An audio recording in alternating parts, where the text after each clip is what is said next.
मेघालय नाम का मतलब है बादलों का घर।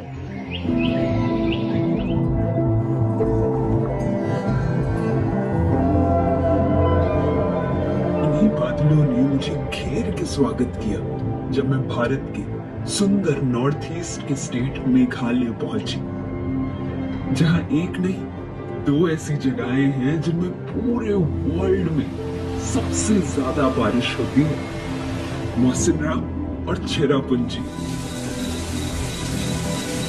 बस एक दिन में इतनी बारिश हो जाती है यहाँ जितनी पूरी दिल्ली में एक साल में नहीं होती। 37 फीट बारिश। सोचो, इन दोनों ही जगहों के पास गिनीज वर्ल्ड रिकॉर्ड है for being the wettest place on earth. सिर्फ इंडिया ही नहीं, पूरे दुनिया की वेटेस्ट प्लेस है। मेघालय असम का पार्ट बना ब्रिटिश रूल के अंडर और एक सेपरेट स्टेट बना आजादी के 25 सालों बाद 1972। आज मेघालय में 3 मेजर डिविजन्स हैं, गारो, जैंतिया और खासी, और 12 डिस्ट्रिक्ट्स हैं। और बस इस एक डिस्ट्रिक्ट में 2 ऐसे टाउन्स हैं जिन्होंने भारत के नाम कई सारे रिकॉर्ड्स किए हैं। और बहुत कम लोग जानते हैं कि चेरापूंजी का असली नाम है सोहरा, जिसको बिगाड़ा हमारे प्यारे ब्रिटिशर्स ने, जिन्होंने इंडिया के कई नाम बिगाड़े।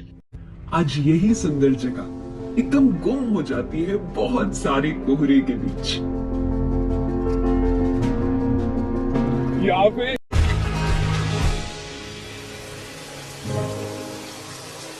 मेघालय की आधी पॉपुलेशन बस एक ट्राइब से बिलोंग करती है, खासी ट्राइब, जिसकी लैंग्वेज है खासी लैंग्वेज। यहाँ रहकर मैंने सीखा कि खासी में हेलो को बोलते हैं कुमनो, कुमनो, और कुमनो का रिप्लाई होता है कुमने, कुमनो, कुमनो।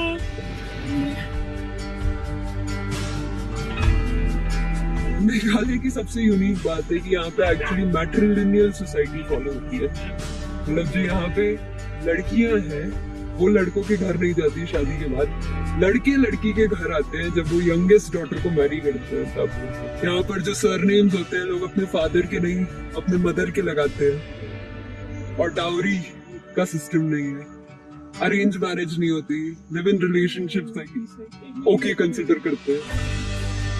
खासी दुनिया की one of the biggest matrilineal society है, और मुझे बहुत अच्छा और यूनिक लगा ये देख के कि यहाँ औरतें ही बहुत सारी दुकानें चला रही थी। सब्जी की दुकान हो, मीट की दुकान हो, ग्रोसरीज की दुकान, मेडिसिन शॉप्स में भी, इनफैक्ट दारू की दुकानें भी वुमेन ही चला रही थी।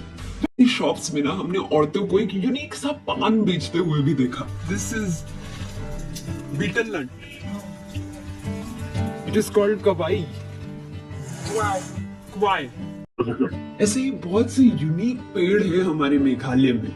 मेघालय का 70% एरिया फॉरेस्ट से भरा है।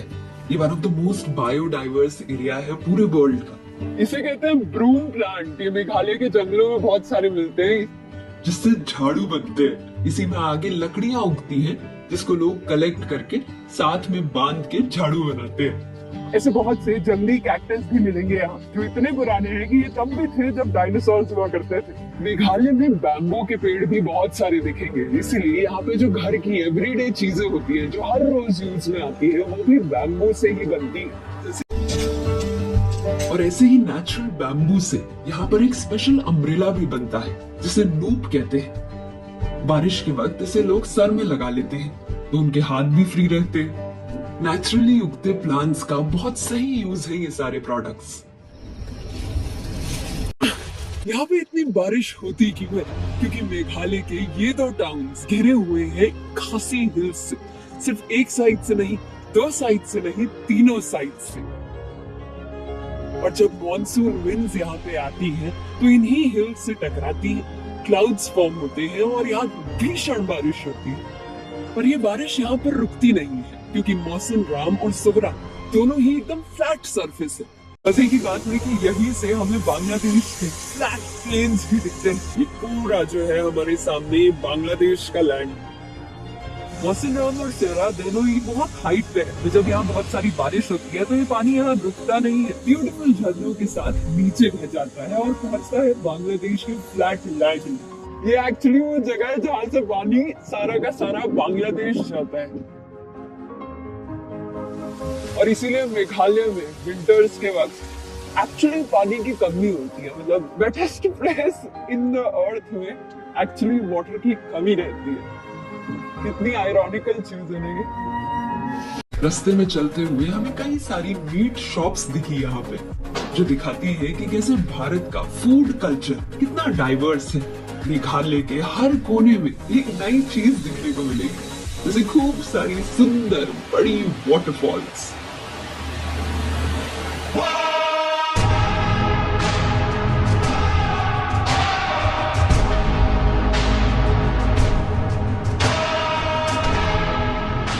जैसे ये सेवन सिस्टर वाटरफॉल्स, जिसमें पहली बार मैंने 7 झरनों को एक साथ देखा।